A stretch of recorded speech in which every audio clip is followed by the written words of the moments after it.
Good morning, good morning. I'm Principal Blair here at Somerset Aliante.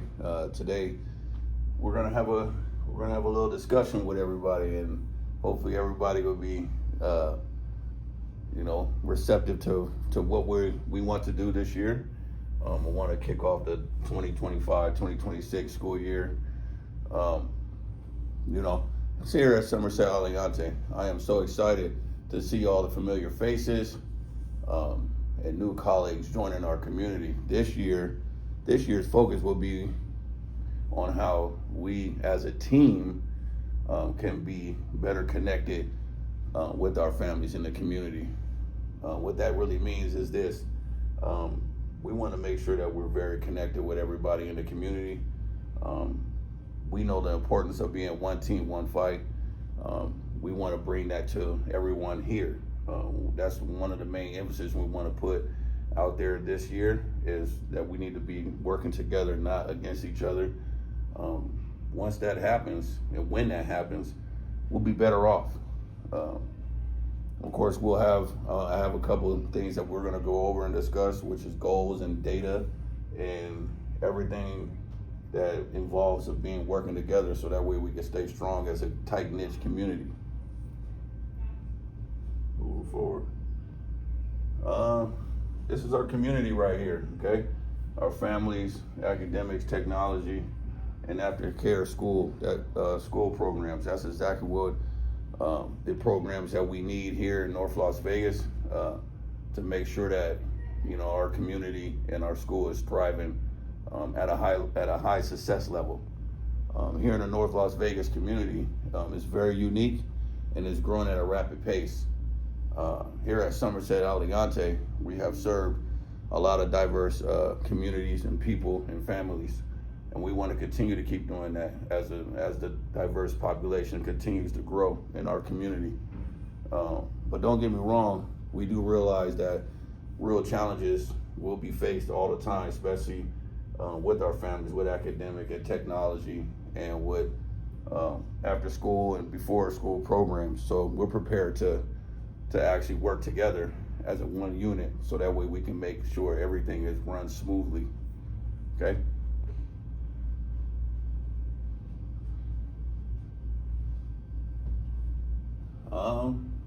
Right here is a slide that we're going to be talking about why our goals really matter. Our goals actually really matter because this is how we can pretty much use all the measuring sticks to continue to keep thriving as a unit, as one unit, as a community, as a school. Without the data, we don't have nothing to go off on. So there was one good thing that a wise person always told me, is that people lie, but numbers don't lie. Okay. So ultimately what we want to do is look at, our goals and our data, to see what we need to do to try to reach our goals. If our data is kind of low, well, that's why we'll review it as a team and we'll collaborate together, so that way we can try to reach our goals. Student growth is very, very important to us as well. That's what we're here for. We're here to ensure that our children are successful and they're thriving every single day, especially with their growth. We want to see how they are. For example, if we have a young student that that's in 5th grade and he's struggling with his reading, he's on a 2nd grade reading level, we want to try to look at the metrics and look at the data to try to see what we can do to pull him up to a regular grade level, reading level. Okay, so that's a huge student growth that we can do, even if it's just he's in 1st grade and he's reading at a 1st grade level, and he ends up reaching to a 3rd grade level. That's growth right there, right? Equity and inclusion also matters as well. We want to make sure that all of our classrooms are very, very diverse, okay? And we're pretty much teaching to the diversity of the population. And everybody has the opportunity to try to succeed here, okay?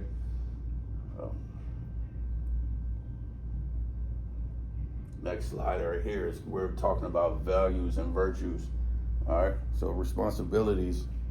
Our greatest strengths as our school and community are the values of our family and students that they already hold, for which is a testament to your work at home. and your work here in the classroom as well for our educators that are in the audience. Responsibility, respect, growth, and their mindset is a major part of what we want to do. It motivates. It's going to bring that motivation to have a striving community. Consistently tips, and that consistently tips the scales when they are asked what matters to them most. But these are very good characteristics that I wanted to speak upon. Responsibility is bringing the responsibility of coming to work and coming to school every day to learn. The responsibility for the folks at home to get your child up to actually so they can wake them up, get them breakfast, and get them ready for school to learn. And there was respect things. So if a parent or an educator has a concern, please come to us as courtesy, and then on a respect level, we'll return that respect level back to you.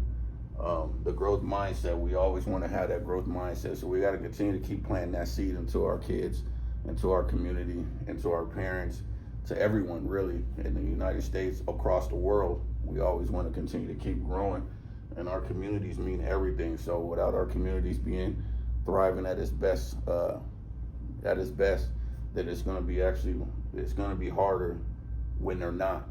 Okay, so when we have that goal to want to thrive with our community, then it will make it a great community, which in turn will make it easier for everybody.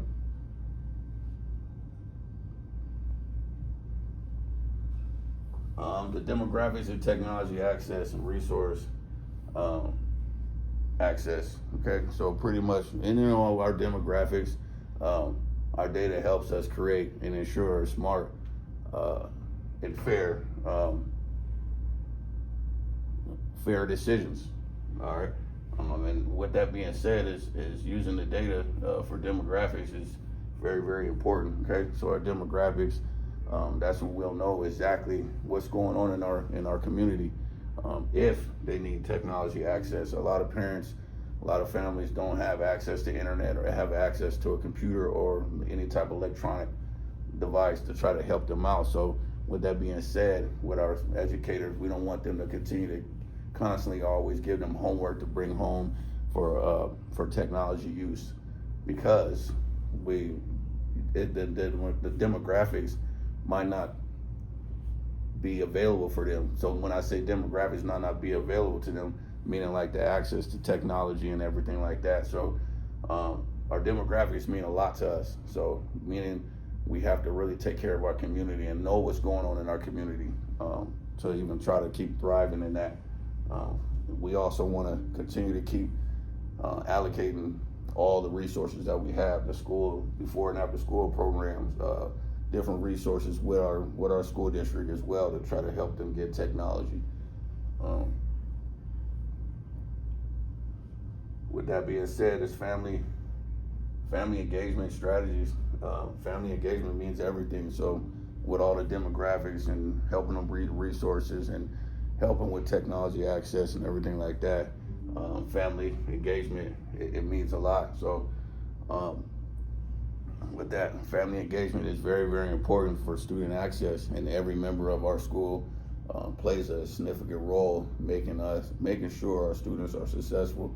As an educator, this means having establishing a regular communication with our families, whether through conference, phone calls, or classroom newsletters. So what we'll be doing, and we'll be sending out newsletters every single week, so that way everybody can be up to tune with exactly what's going on in our school, okay? And our family communication, will be there because we're going to be setting up certain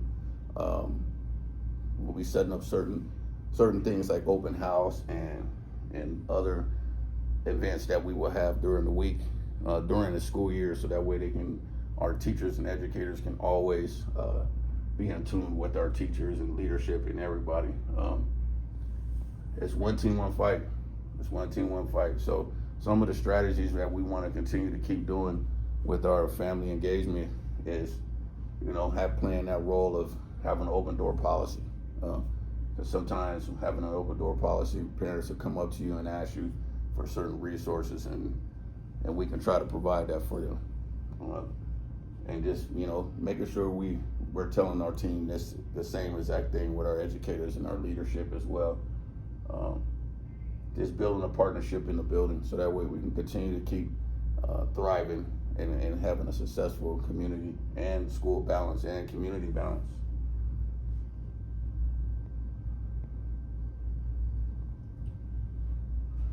Diversity and equity. Culturally responsive teachers, you know what? We got to be responsible of all the culture that's going on in our school building, in our communities, because people live every day with different type of cultural beings, right? So the United States is built on a bunch of culture. Everybody came to here to build a strong nation. So with that being said, we have to be mindful of all that type of stuff in the classroom, outside the classroom, when you're at the store, when you're at basketball games, whatever the case may be, everybody's learning different. So we have to keep that in mind, that everybody's learning different. We want to continue to keep, drilling that into our educators' minds and our community's minds in a positive way, though. We want to continue to keep having everybody strive in those situations. So just knowing that there's a culture, different cultures around, and we want to make sure we cater to all cultures.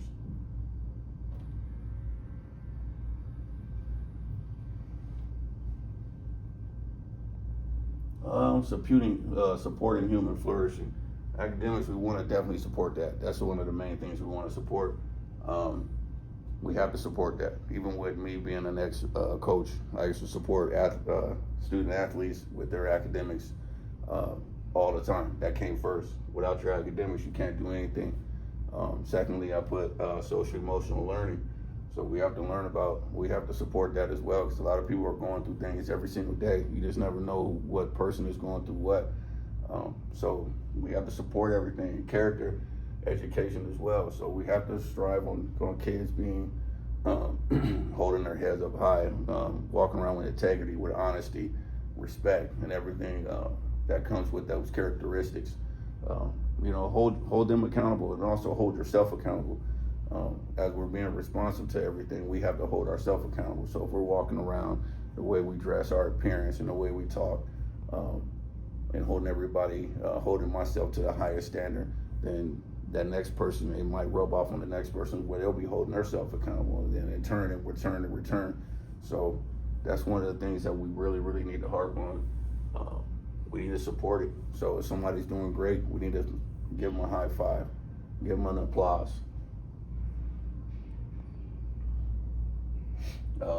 We talked about communication, but this is where we hit home with it. Newsletters, updates, parents forums, and digital platforms. So we'll always be sending out different things, newsletters.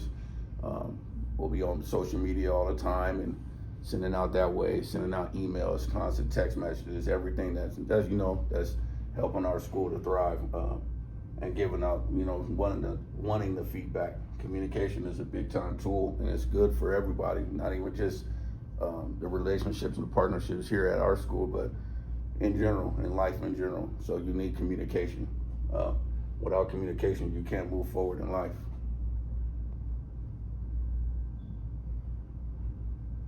Okay, the next step, and call it to action. We got to work together. We make it happen.